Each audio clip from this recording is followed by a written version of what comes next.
watulukira ndishasha waku odi capital city ndibungomenya ndigirira bwino mopanda phuma nditi pa ize khala ndichelo ndifuna muvene ngiriyo koma chokuti kuliko semudapite mbiri kamveka zokuti ine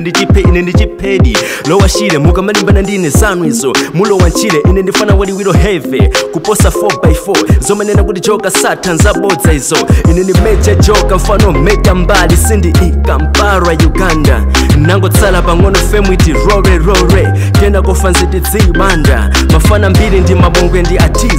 mataifa ngopanda so connection afunika wifi fema piti titi kugaza Jamaica ifeti maita yeah munyimbo a lot of effort I put in